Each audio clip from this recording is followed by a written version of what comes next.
Assalamualaikum warahmatullahi wabarakatuh, and very good afternoon everyone.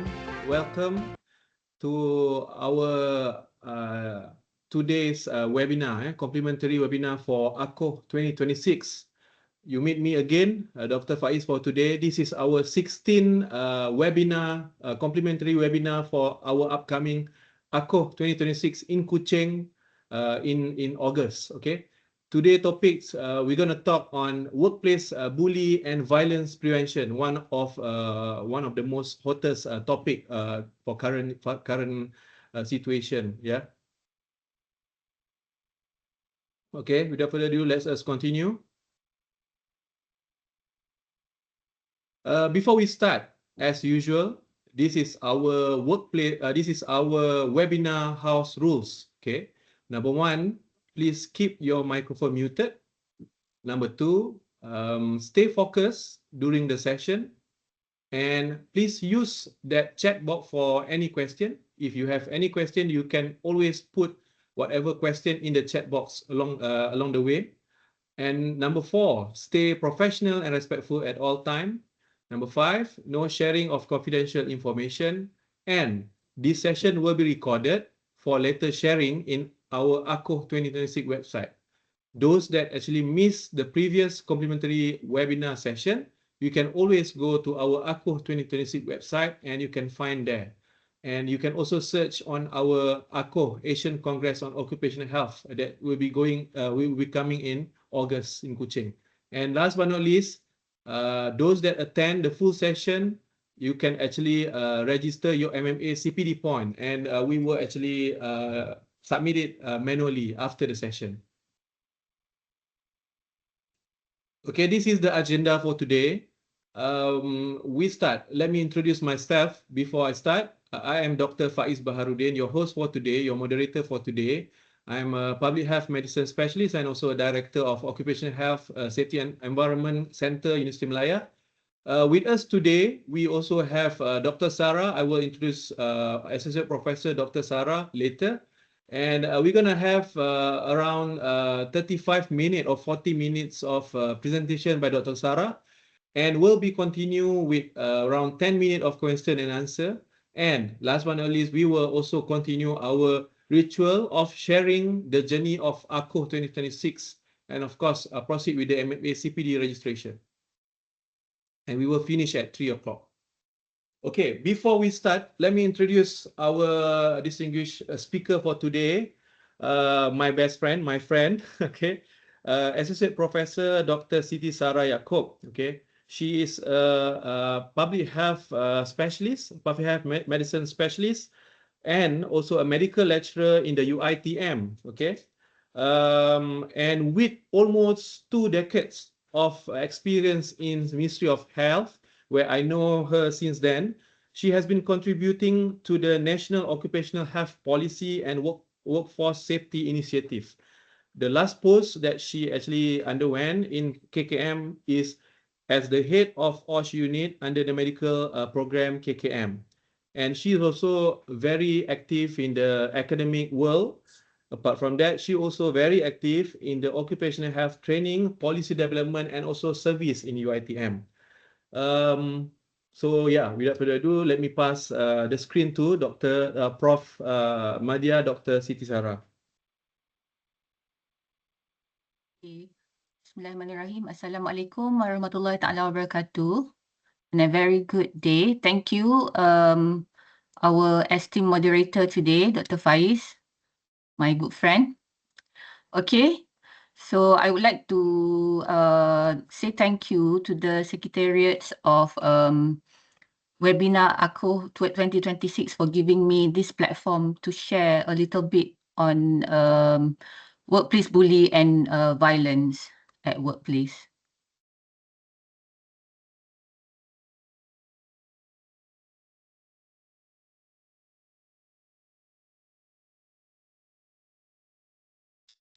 And this actually the content of my presentation today. Okay, what is violent? Okay, so violent actually is defined as violent acts including physical assault and threat of assault directed towards person at work or on duty. This is actually started in US, given by NIOSH US in 2011. Okay, as we go along, the OSH Act 2018 in US, they define workplace violence include the exercise of physical force by a person against a worker in a workplace that causes or could cause physical injury to the worker.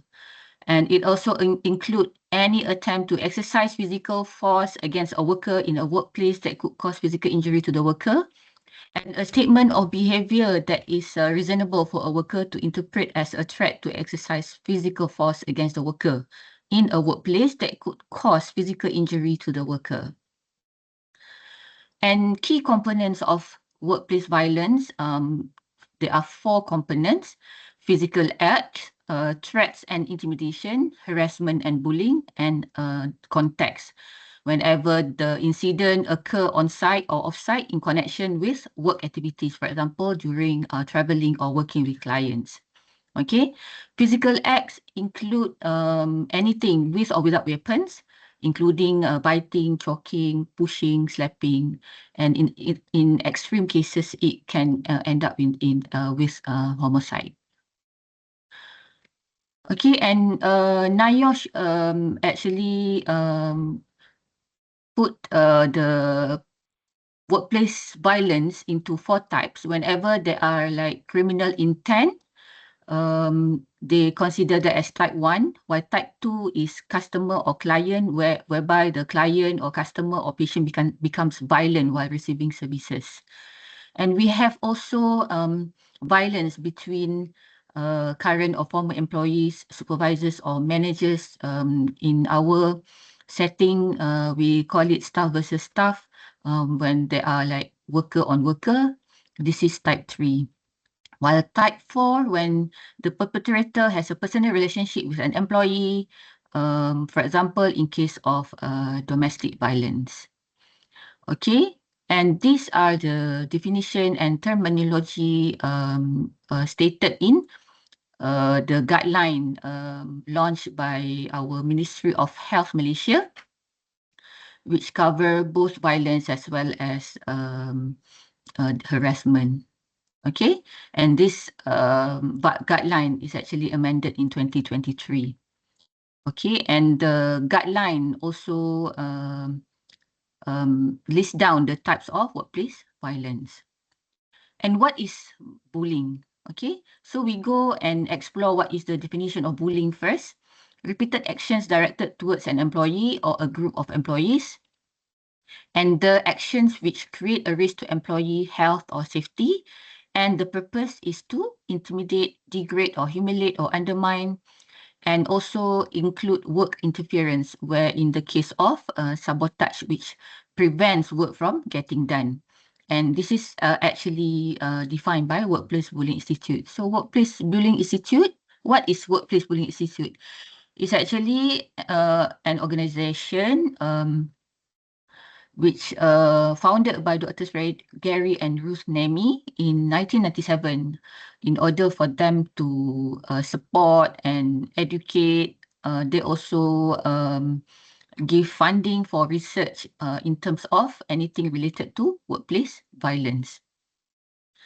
So bullying is characterized by repetition, occurs regularly, and when we talk about duration, it's enduring, and they are like increasing aggregation, and there is escalation. Then normally it has elements of regular conflicts, argument, yelling, and rudeness. Okay, looking at worldwide scenario. Incidents of violence has increased in recent years, and particularly during the COVID-19 pandemic. And they have like physical assault reported against healthcare workers in hospital, increment of 7.8 incident per 100 beds in 2014 to 11.7 incident per 100 beds in 2018. Okay, and there are also reported increased violent incident in emergency department whereas during the pandemic time, it's increased to 2.53 incident per 1,000 visits during the pandemic. Okay, and another study in Italy also found that it's increased to 27.2. Okay, and this actually attributed to could be due to increased stress, anxiety, and isolation for patient and providers, as well as ongoing staffing issues and burnout. How about Malaysia? So the Malaysia situation, we have few articles, few surveys, and it's mentioned that at least one of the 4 categories of violence experienced by our staff. Okay, and most common is actually verbal abuse. And based on job title, nurses experience highest, followed by doctors, enforcement officers, and remaining profession around less than 5%. And healthcare workers working in larger districts, about 70.7% more experience workplace violence compared to smaller districts. Okay, and according to workplace, when we zoom in bullying problem, so we can see that it occur worldwide as well. So like in UK, about 1 in 4 staff experience workplace bullying from manager or colleagues. And in Australia, about 14.7% Australian nurses experience workplace violence by co-workers. And how about Asia? How about our setting? Up to 30% actually experience bullying and as well as workplace violence. And in Singapore, about 33.7% respondent in OT department experience verbal abuse. Okay. And talking about laws, circular and professional body, where are we? So looking at the situation in other countries, for example, in New Zealand, it's actually being mentioned in the Employment Relations Act. While for our setting in Malaysia, we have Employment Act 1955 and amended in 2012. There is a circular on how we are going to manage the sexual harassment at workplace in the service. And this is the rule of Whistleblower Protection Act. And there is also the detailing on guideline regarding how our staff should actually, they have to make sure that if anything that can bring bad name or give any problem to the service, then it's covered under the circular. Okay.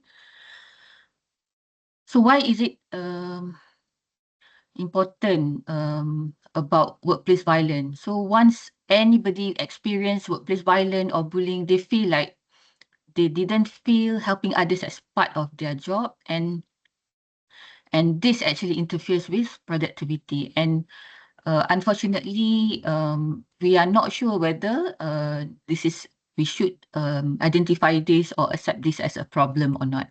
Okay. So example of the guideline launched by Ministry of Health Malaysia, okay, in 2017. Okay. For healthcare personnel, we are actually bound to MMC Code of Professional Conduct. Okay, and there are few helpline in terms of bullying, MMA 24 hours helpline, and now in Ministry of Health also they have Talian Hill 9555. Okay, let's go to the background of workplace violence. Why is it happen?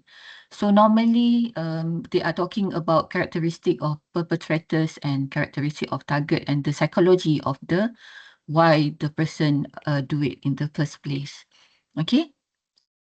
So characteristic of perpetrators, normally experts in their respective fields of practice and powerful figures at workplace. This is according to various studies all over the world, okay, published by credible journals, okay, in which they have ability to decide whether to share knowledge and resources, having strong personalities, having negative working relationship. For example, they have something like professional jealousy, insecurity, and hate. Okay, and usually they have power struggle between victims and perpetrators. And in the case of information holder where they want to show power. Okay, persistent critics, error reminders, excessive monitoring, and sometimes it's escalated to get the involvement of others as well, where they actually order others to do work below one's competency. Okay.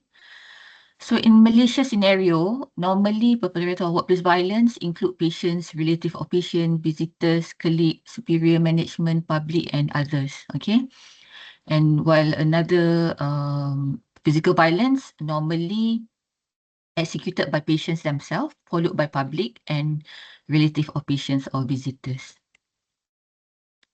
How about characteristic of target? Okay, targets normally they are the strongest. Often they are more skilled, technically more proficient, have higher EQ, and people just like them better. Okay, and they are often workplace veterans who mentor new hires. Okay, this is according to Workplace Bully Institute. How about the situation in Asian? So, as mentioned by Workplace Bully Institute as well, the magnitude and workplace bullying, workplace violence is actually different from a setting which normally they are working together. They prefer to work in a group as compared to another place or setting that people are more individual. They are more like individual whenever it comes to work as well as their social life. Okay. And for psychology of an assailant, normally these assailants, they are stressed and also traumatized, associated with aggressive behaviors, and sometimes they have low self-esteem. They have been bullied, history of being bullied whenever we investigate. And most of the time then it has, they have a history of being bullied. Difficult home life and usually in insecure relationship. Okay.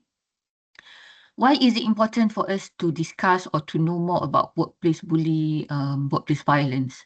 Because the impact is tremendous. It can be physical, emotional, and to the organization as well. Okay. So, for example, it can lead to sleep disorders that lead to lower efficiency, quality of day-to-day activities, and it can affect your health. Okay. And this actually lead to career burnout, and normally it lead to higher absenteeism among bullied staff and creating additional workload to colleague, causing more stress at workplace. Okay.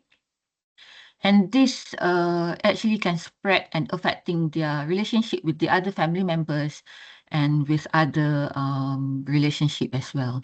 Okay. And this can actually has impact on patient care, where there is positive association between medical errors and workplace bullying, result in lower quality of care due to personal effects and impact functioning level among bullied individuals. Okay. And this definitely will influence the quality of patient care and safety. How about the reaction of the colleague whenever there is like workplace violence and bully? Okay. Sometimes they join the bully because they are afraid of repercussion. So because they are like from similar gang and they don't want to feel left out, or if let's say they are not joining, then they will also be boycotted. Okay. And hopeless and pray it will be resolved. It will resolve one day. Okay. But the culture continues. And some people, they ask for transfer or resignation, which unfortunately this drive good people away.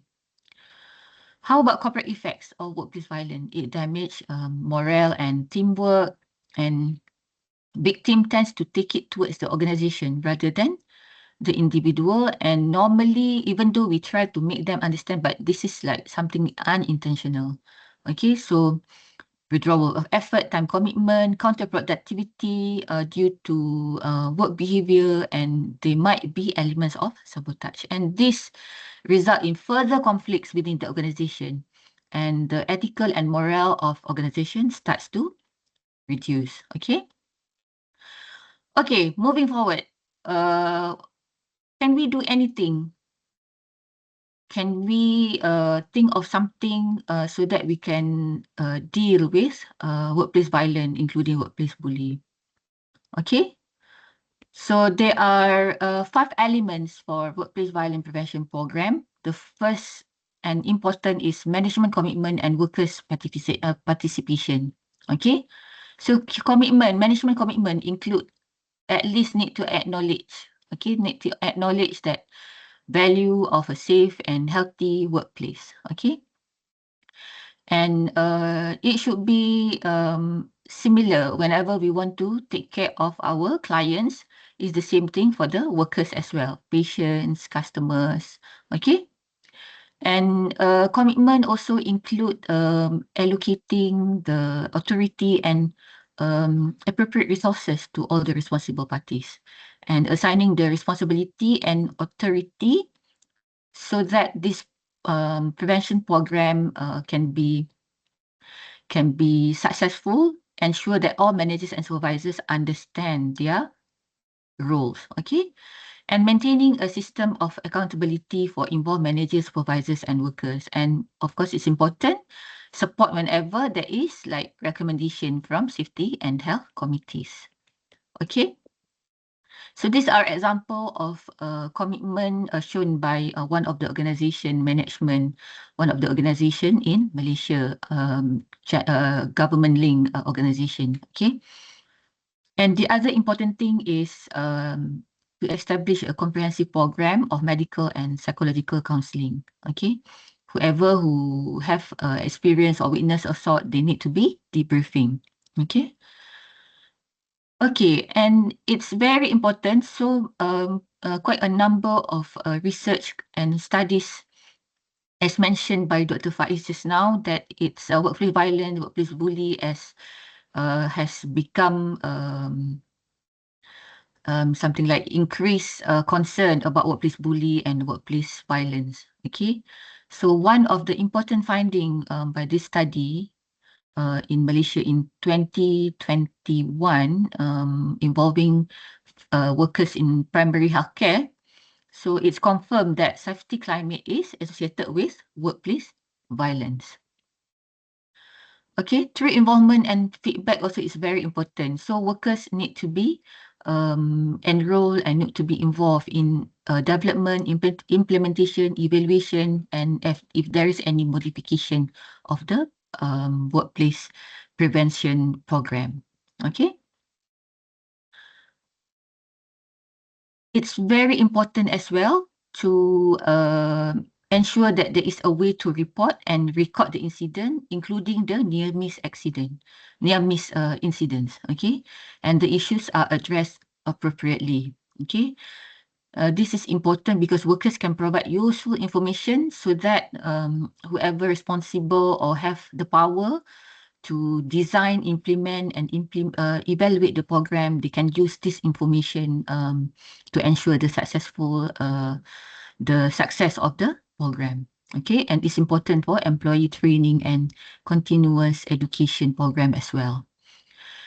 And another important element is worksite strategy is worksite analysis and hazard identification. Okay, it's involved a mutual step-by-step assessment of the workplace to find existing or potential hazard that may lead to incidents of workplace violence. And this is really important. The assessment, the analysis, and hazard identification should be done and good cooperation between workers and employers. Okay, and once the worksite analysis is incomplete, it should be used to identify the type of hazard prevention and control measures so that we can plan for appropriate training. Okay. And when we talk about hazard prevention and control, definitely we still have to something like the most important thing is our hierarchy of control. Okay. From the top of the figure, the elimination, physically remove the hazard, and to the least effective, including the personal protective equipment. Okay, for hazard prevention and control, okay, so it should actually cover the post-incident procedure and service as well, okay, should try to identify the root cause of the incident, and then what is important is to provide first aid and emergency care for the injured workers, okay, and try to reduce or prevent others from being injured, okay. Then normally they will have a variety of consequences in addition to their actual physical injuries, psychological trauma, fear of coming back to work, and feeling of incompetence, powerless, and so on. Okay, and for basic steps in conducting incident investigation, report as required and involve workers in the incident investigation, identify root causes, collect and review other information, and investigate the near misses. Okay, root cause is very important, and try to don't stop at investigation at worker error or unpredictable event. The other important strategy is safety and health training. Training for all workers help to raise the overall safety and health knowledge and provide employees with the tool needed to identify workplace safety and security hazard and address potential problem.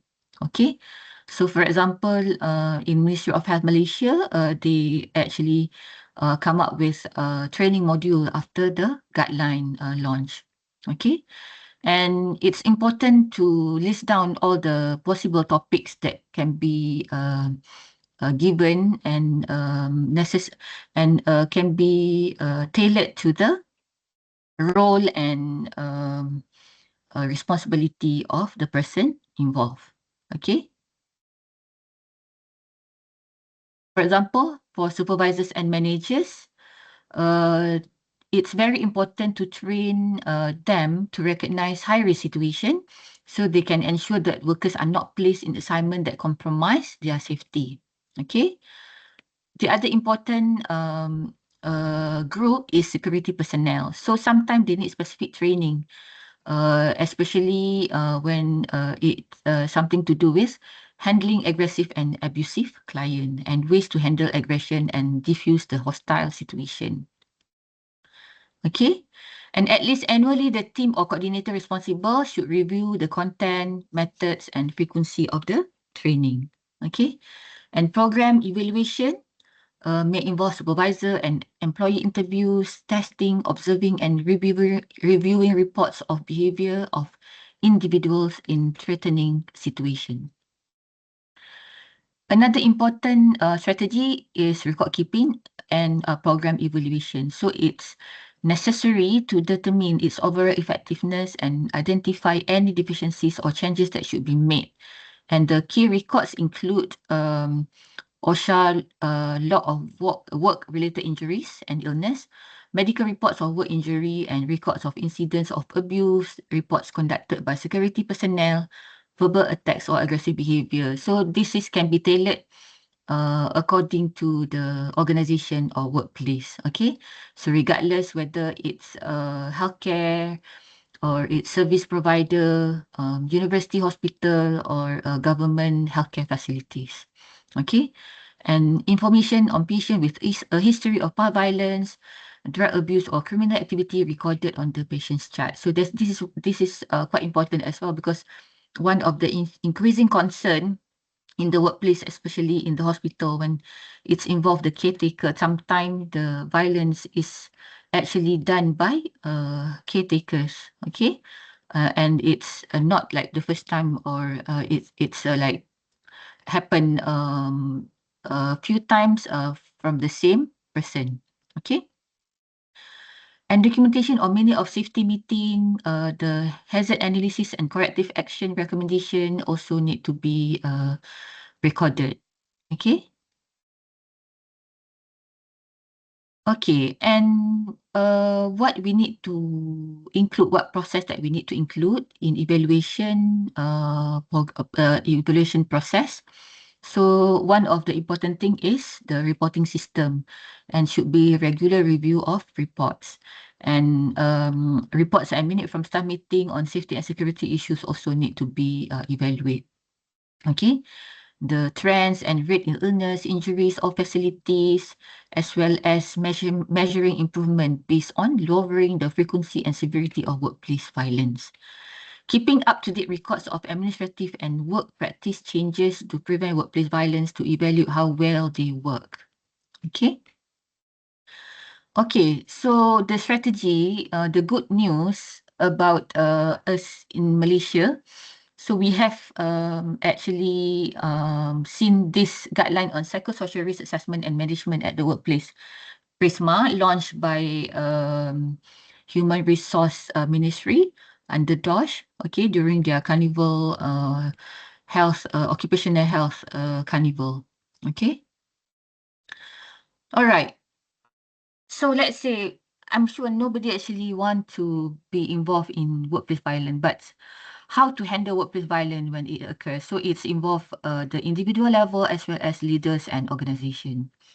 So keep a record of violence act, okay? As individual, individual role, keep a record of violence act, document date, time, detail, because whenever we are dealing with something with related to legality or act, we need to have everything. We need to keep a record as evidence. Okay.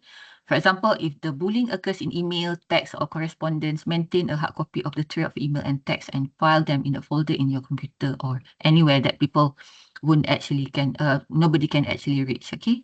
And set your limits, neutralize bullying. Okay.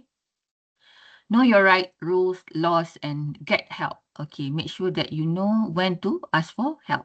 So help, you can be someone that you trust. Then you can also get from somebody that you don't have any personal relationship. You want to have like professional relationship. You can go actually see the counselors as well as psychiatrists. Okay, support your friend professionally. And in some cases, they normally they will ask for transfer, or in unfortunate incident, they might actually ask for they will actually opt for resignation. Okay, but when it's involved public, uncontrollable, then initiate code grey. So I'm going to speak on code grey if there's still time. Okay, for leaders and organization. The first line or the first thing that can show the commitment of the top managers in an organization is when they have the policy, zero tolerance in terms of violence at workplace.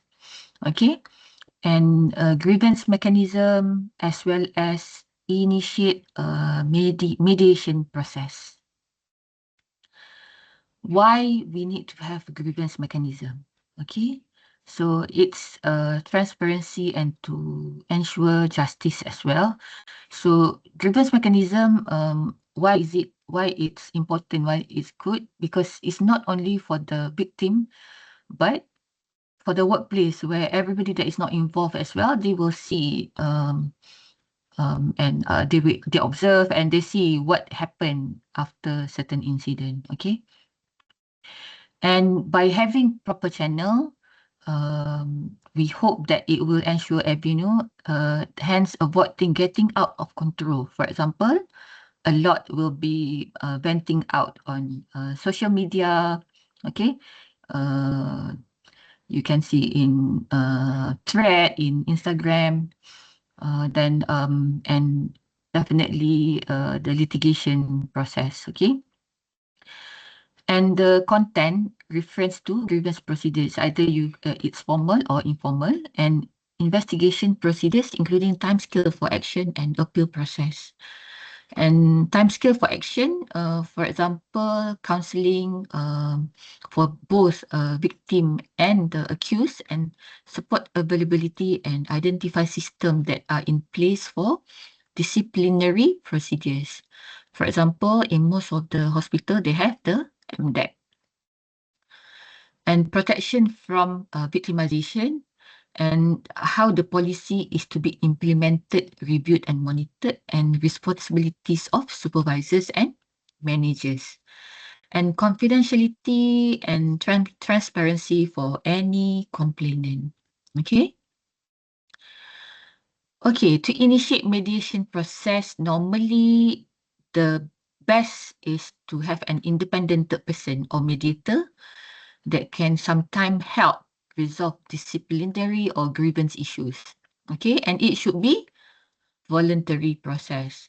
So if let's say the two parties involved, one person is not agreeable, so it's better not to have the process. Okay, and the mediator helps two or more people in dispute to find a solution to the issue that they can both agree to. Okay, and the mediator does not take sides of or tell those in dispute what to do. That is very important. It should be transparent. Okay, and in order to ensure the success of mediation process, both parties understand what mediation involves. Okay, and as I mentioned just now, it should be voluntarily. Okay, seeking to repair the working relationship. And mediators may be employees trained to act as internal mediators in their own workplace, in addition to their day jobs. Okay, or they may be from an external mediation provider. Okay, all right.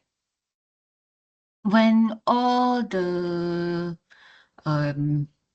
options available being used and it's already exhausted, so we have no choice but to look at the other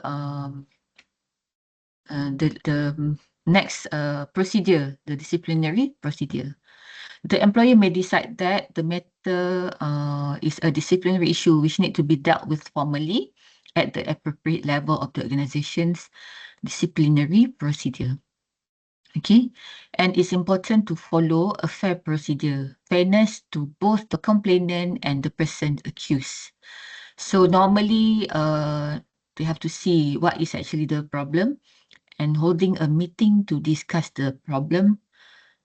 Allow the accused to be accompanied by anyone, not alone. Okay, and deciding on appropriate action and providing the employee with an opportunity to appeal. So normally, this is not not one man show. It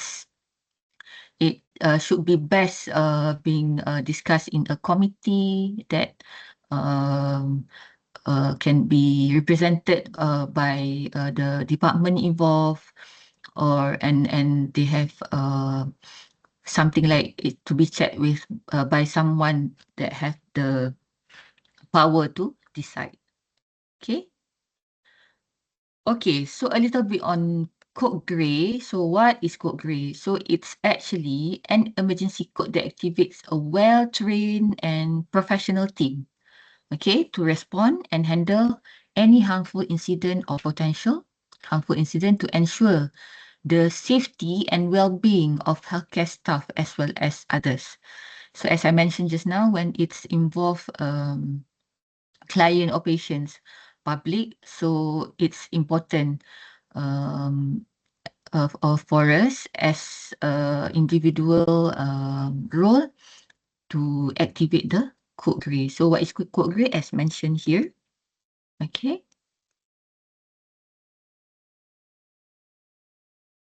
And the code grey core 3P values. Okay. So actually, when you talk about code grey, you are thinking in the line of protecting staff. Okay. And have to ensure that the team maintain professionalism and with the aim to solve the problem solving oriented. Okay. Okay. And the standard operative procedure in code grey. So we use 3D method in code grey. Okay. So this code grey actually has been something like inspired, and the idea was given by one of the our OSH personnel from the hospital, okay, that currently already involved in the management of the hospital, okay, in Ministry of Health. Okay, so 3D method in code grey: detect, diffuse, and detox. So detect. So how you actually see or decide for detection? So when violence is no longer manageable, okay, so the code grey activations should be done, okay. So the witness can call the operator, inform code grey and location. So code grey is whoever is familiar with code blue and all. So the mechanism is almost the same, okay. But when there is weapon involved, then it's no longer code grey. Now it is the code black activation, okay. And diffuse is when the code grey team arrive at the site of the violence, okay. And it's advisable to bring the suspect to a room away from public, okay. And try to separate victim into another room as soon as possible. So this is something to do with we try to diffuse the situation. We don't want it. We try to break the violence, okay. And detox, the third D is detox. So take statement from suspect and try address the issues. Normally, why violence actually happen? Because what is important, they feel like they are not heard, okay. They just want to vent out what they are not happy about, okay, when it's something to do with patient or also the caregivers, okay. And console and evaluate victim by site supervisor, okay. In most you can use any tool, okay. For example, before this they used TAS, and like now there are few other tools available, okay. And for the critical incident stress debriefing by site supervisor, this is also very important, okay.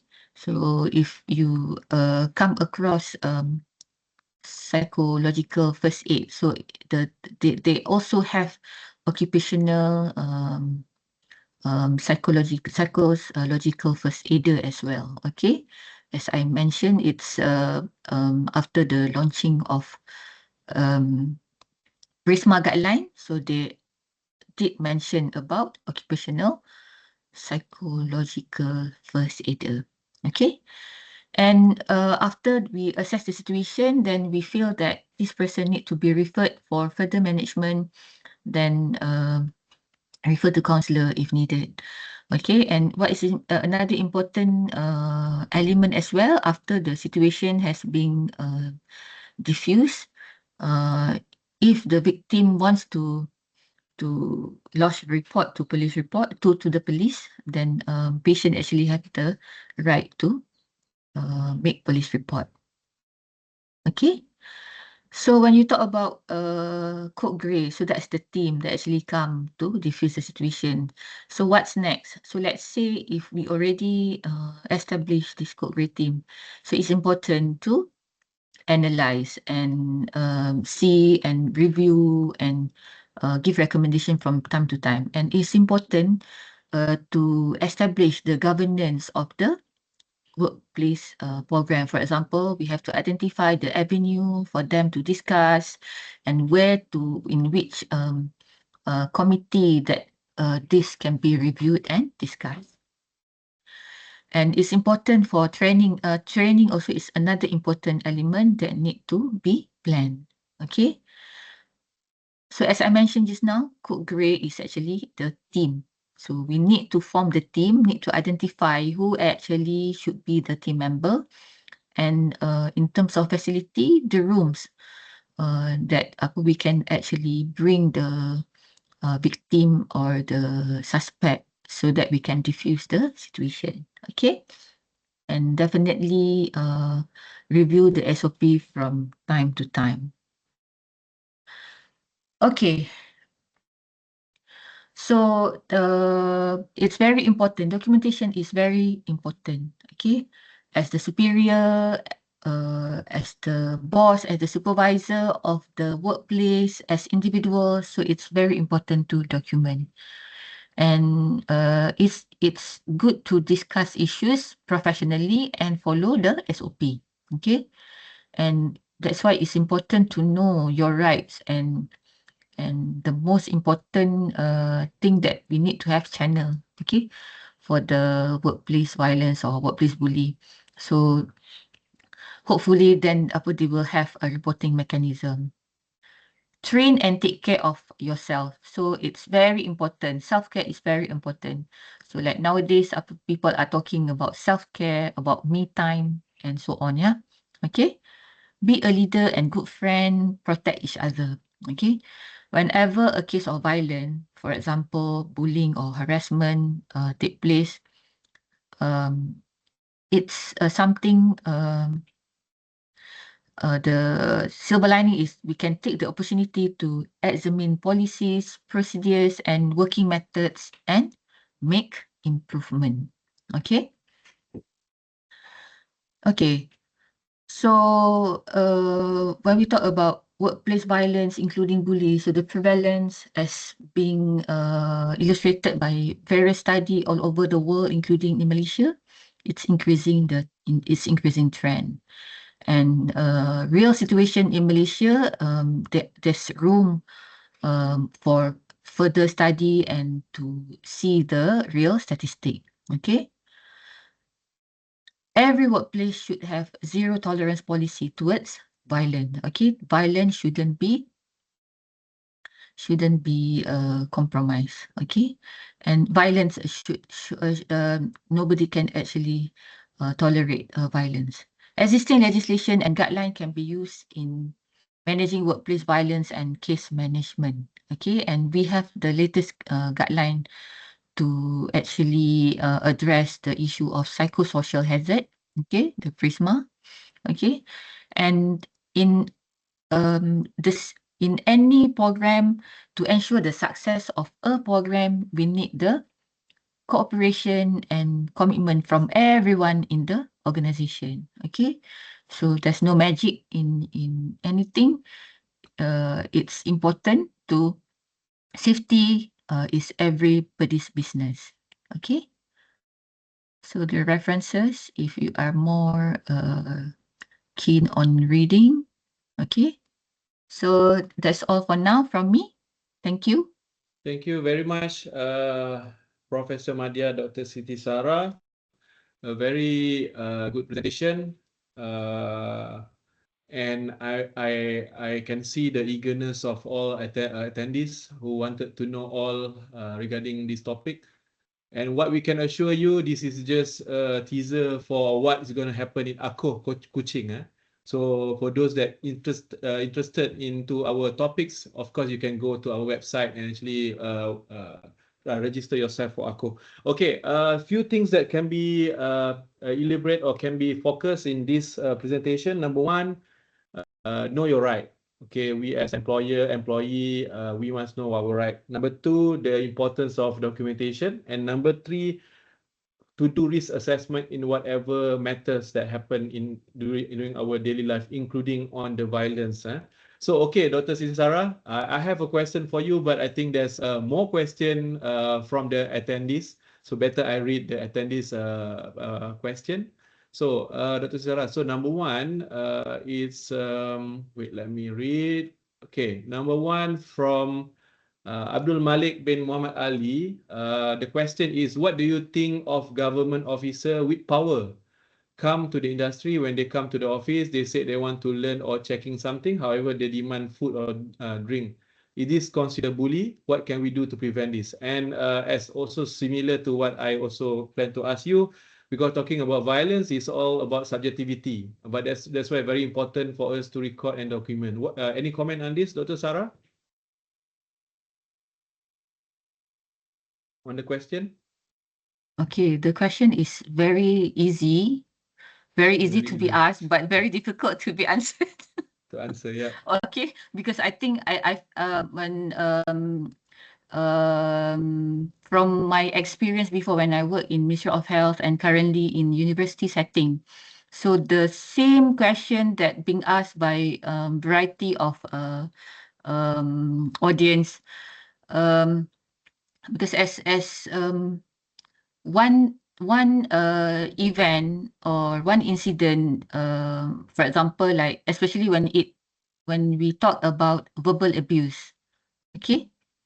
So for some people, the word is not the impact to one individual to different individual is different. So if you ask me personally, what is my view? As I mentioned in my conclusion just now, any workplace any workplace, any house, even the house, any community, we shouldn't tolerate violence.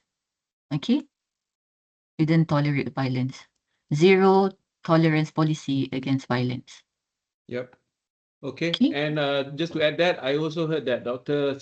Sara mentioned about committee, right? So again, one of the issue of the violence is subjectivity.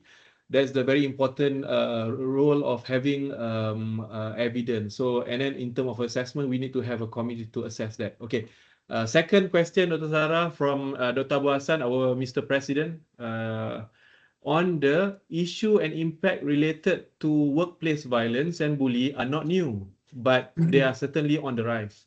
The existing guidelines are either insufficient or ineffective. Any plan by Ministry of Health, Human Resource, or Ministry of Health to come up with specific regulation or ACOH? If not, why? Okay. So as I mentioned in one of my slides just now, like for Ministry of Health Malaysia, they have come with something like the updated version of the guidelines. I think it was launched in 2024 by the DG of Health at that time, I think, represented by Dato' Asmayani. But Yep. I agree with Prof Abu, because it's not only for Ministry of Health.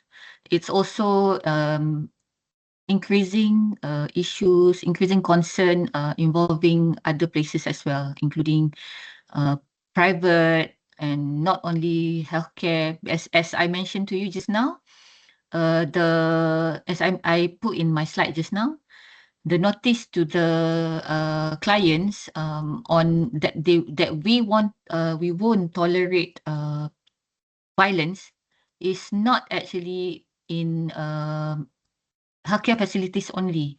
So I've seen it in other government link, also in government facilities like immigration, because it was first started in Ministry of Health, the notice to the clients that we won't tolerate. And if looking at the legislation, existing legislation, because before this, when we were talking about workplace violence guideline, we are actually thinking of on the same direction, whether we need legislation or separate act like what already been done in New Zealand or in Australia or in US. Because like in Australia, they started having this legislation or act to protect the healthcare workers because of under one initiative, safety initiative, due to increasing violence toward healthcare workers in Australia because of alcohol, because of at night, okay, safe night initiative, okay. But when we discuss with the legal legal advisor, so they mentioned that whatever legislation that available now is already adequate, because like for example, like physical violence and sexual harassment is very clear. So it's in the kanun keseksaan. Okay. While the other thing like verbal abuse, that is a bit tricky because you need to actually go through civil process legislation. Okay. But as I mentioned just now, I can see that like DOSH also, they have come up, they try to uh, cater for psychosocial hazard as with the launching of Prisma guideline. So if we see that guideline, they have everything, all the components and strategy that I shared just now. Okay, the risk assessment, then they have the risk calculation and even the action plan metrics and table. Okay. Yep. Okay. Just for information to everyone, in fact, DOSH also have guideline on the prevention of stress and violence at the workplace. You can check it out in the DOSH website, 2001, as early as 2001. But I do agree with Prof. Abu that I think something need to be improvised because of it's already 25 years down the line. Especially on the reporting system and so on. But guideline by KKM also have a very comprehensive in terms of reporting system method and so on lah.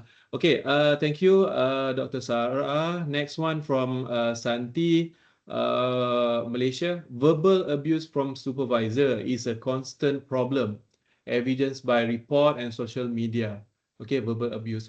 Reporting is made difficult, especially when victim get targeted afterward. How do MOH handle this? So basically talking about the verbal abuse from the superior. So basically staff to staff, okay? And reporting is always difficult, and especially when the victim get targeted after. So there's a stigma lah. So basically you have mentioned about it just now in terms of the management, right? And the confidentiality. Just to ask you in terms of how do we maintain the confidentiality? I think you mentioned about whistleblower policy and so on. Is there anything you want to comment? Okay, so in Ministry of Health and I'm sure in University Hospital, like where we work, right, Dr. Faiz, okay? So I think as I mentioned just now, when something like staff to staff, it's actually being handled by our human resource, our human resource. So what I can do within my control is every time we have to remind the staff, whoever actually involved in this process, the whole thing, they need to maintain the confidentiality. Okay. So I think that's why one of the gap that victims are like doesn't want to come forward because they're afraid that they might be targeted, because eventually their SKT, their career progression, everything is like actually back to the same setting. Okay. Okay. The next question from Sherwin. I think all same question because bully involving supervisor and senior not being even the victim advocate, but was put down by supervisor. High up admit it was biased, but do nothing. So basically, just to add up on what Dr. Sara mentioned, we actually differentiate between the violence from the customer, which is patient or patient relative, to staff to staff violence. So if staff to staff violence, most of the time, if in the university or KKM even, they were managed by HR, but they will also have a committee there, right? So OSH will be there in the setting up the mechanism and committee, and all these were put up as confidential, and then it will make sure that all objective evidence must be there, right, Dr. Sara? Yeah, So yeah. So it's like reminder to us, to OSH personnel, including us, because when we're dealing with something to do with staff safety, staff health, like diseases, also we have to maintain the confidentiality. I think a lot of things that we still can do to improve the current situation. Yeah. Okay. Very fast, Dr. Sara. So next one from Sherwin again. I think this is a quite good question. How is suspected occupational psychosocial disorder be notified by primary care doctor? So whether they should notify or how do they notify if they suspect occupational psychosocial disorder? Maybe you want to answer a bit on this? Primary care, because I'm not sure the current practice in Ministry of Health Malaysia. So like before this they have BRF form, right? Violence reporting form. Okay. Yeah. I think So we need to refer to Dr. Fikri or Dr. Izli Hanis in yeah, for Ministry the of Health. diagnosis lah, to see Mm. the work relatedness. Mm-hmm. Yeah. So okay. Because so far is actually I think in term of so schedule, if I'm not mistaken, only PTSD was there. Is there? Yeah, Yeah, yeah, but of course, time to time can also refer for work. The most important is not compensation, is on the workplace management. yeah. So Oh, like that's why I think is the way forward the psychosocial risk assessment, the PRISMA guideline, actually, because when we talk about any issue, any mental health related diseases or issues, it's subjective, right? So yep, like this yep, one, this guideline, they have the tools that can it's like in the it's an objective tool. And from there, they are focusing more on recommendation and action plan to improve the workplace. So they yep, have something like this, the calculation on the individual score and then the workplace score, organization score. And from there, they can match between that. They call it like Leo 23 and also the employer checklist. So from there, they will come up with the action plan. So I think they develop the technical committee. They develop the tools and guideline based on the carousel model. yep, So they have social support, they have something like the element of colleague relationship. They have a few things, about seven components, if I'm not mistaken. yep. Okay, Okay. so hopefully we can, all of us can improve the situation, especially with regard to social hazard. Thank you, Shahzad. Okay. One last question. One from Dr. Raihan. How far the extent of bad word can be considered as verbal violence? Dr. Raihan, I just answer you shortly. You go back to the definition. Is it if we repeat it and it depend on the self-perceive? So that's why if you think that is actually commit a verbal violence repeated, so can always report, but the committee will go into objective in term of evidence lah. Okay, the last Okay. question for Dr. Sara is it a must for company to send a representative to attend Prisma? Does it there is a requirement for DOSH to send? And who should attend Prisma? HR or safety officer or OSH personnel? That is a question. Oh, okay. So, for Prisma, because I also just like reviewing the documents. I'm not in part of the technical committee, but when I see the documents, it's mentioned that each organization or workplace they need to have the PTP, psychosocial trained personnel. Okay, that is like in the guideline lah. And it can be anyone, not necessarily medical person. Okay, there are 3 criteria for the PTP because PTP, the roles are quite big. They have to do the risk assessment, then they have to something like work together with the involved parties to plan for intervention as well as for the action plan. Yep. Okay. Okay. So you can also check it out, the Prisma guideline in DOSH website. Miss Ng, okay, you can go to DOSH website and you check out on the Prisma DOSH PDF guideline. Okay, Dr. Sara, last word from you before we continue to the next agenda on this workplace Okay. bully. Okay. So as I mentioned just now, zero tolerance for violence at workplace or anywhere. And I'm sure that all of us can play our role so that we can ensure safety and health workplace anywhere. Okay. So for the Okay. discussion, maybe we can see everyone in Kuching for. Yeah, we see you in Kuching. Thank you very much, Yeah. Dr. Sara. Your All job right. has done, but I'm not done yet. So let us continue to the next agenda. Thank you again. Maybe we can have the next slide. Yeah, so this is our ACOH. For those that first time come here, ACOH is one of the most prestigious congress that we have in Asia. I think the last time that it's come in Malaysia, it was organized in Malaysia, I think a couple of 2 decades back or something like that. So here we bring you once again ACOH 2026, okay?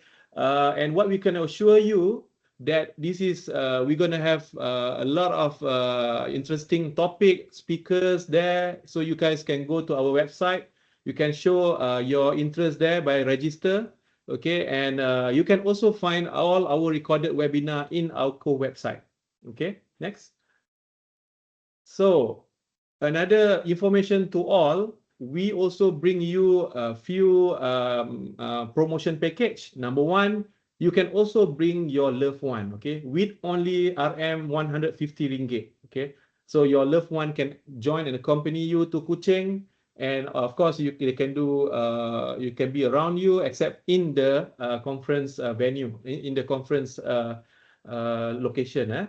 Okay, the second one, there's exclusive flight discount. I think 15% off flight for Malaysia Airlines and Firefly. Okay, you can redeem this, and you can also, there is still time for you to send your papers and poster, which will be published in the Medical Journal of Malaysia.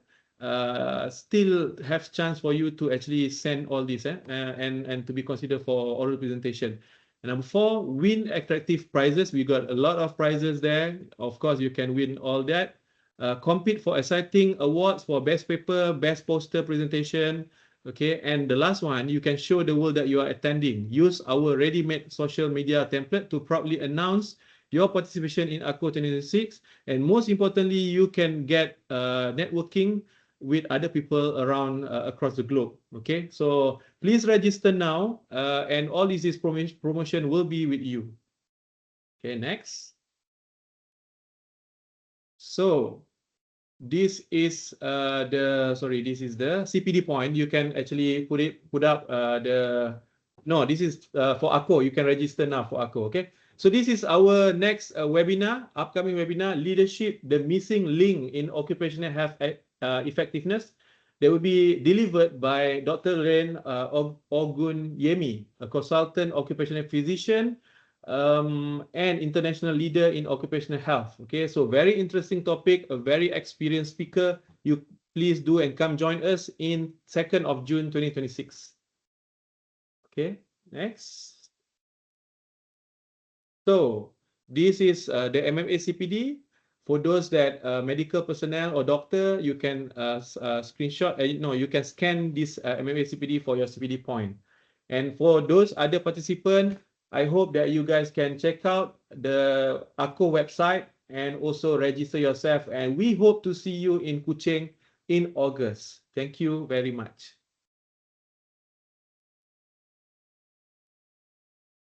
Have a nice day, everyone. Thank you. Thank you, Sara. Bye.